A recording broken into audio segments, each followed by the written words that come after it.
Good morning. Welcome to the WEX Wakeup for Tuesday, May 16th. I'm Christy Mattino. Our top story this morning, Special Counsel John Durham's long-awaited investigation into the Trump-Russia report has been released. Washington Examiner reporter Amy DeLaura tells us about a key finding in that 300-page report. The long-awaited Durham report has been released. The investigation into the Trump-Russia report states the FBI and DOJ had no proper basis to launch the controversial probe.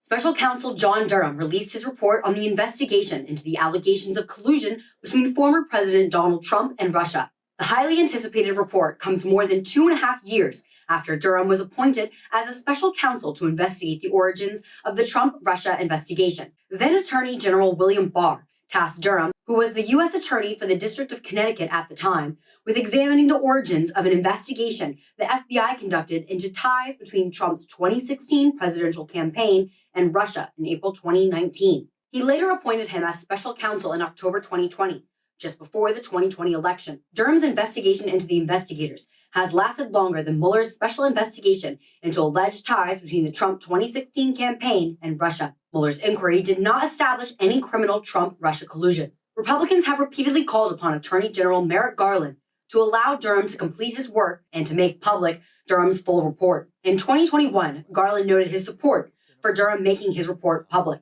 And with respect to the report, I would like as much as possible to be made public.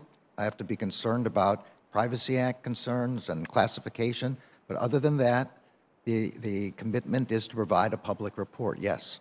He went on to say there will be no political or otherwise undue interference with the Durham investigation. Durham was only able to get one guilty plea during the 4-year investigation, being FBI ex-lawyer Kevin Kleinsmith for falsifying a document. You can read the full 306-page unredacted report into the investigation on washingtonexaminer.com. And happening today, Biden is set to meet again with McCarthy for debt ceiling talks. The two leaders met weeks ago and were supposed to meet again last Friday, but that meeting was canceled, which the White House says was a positive development.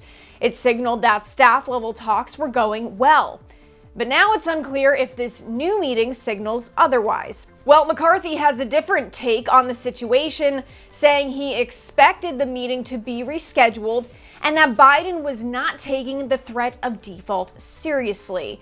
The House passed a bill called the Limit, Save, Grow Act that would raise the debt ceiling while cutting $4.8 trillion in deficits over the next 10 years.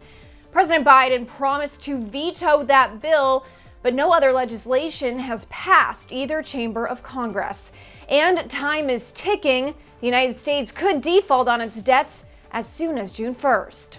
Happening now, congressional Republicans are set to consider multiple bills to bolster support for law enforcement in observation of National Police Week. Washington Examiner's Julia Johnson reports from the Capitol, where House Republicans tell us why they hope that these bills will be bipartisan. House Republicans held a press conference in celebration of National Police Week to back the blue and support members of law enforcement across the country, especially those who died in the line of duty. Last year, we lost over 200 men and women in uniform in the United States of America who were just doing their jobs and were killed in the line of duty. It's a dangerous job on a good day. And on a bad day, there's some that don't make it home.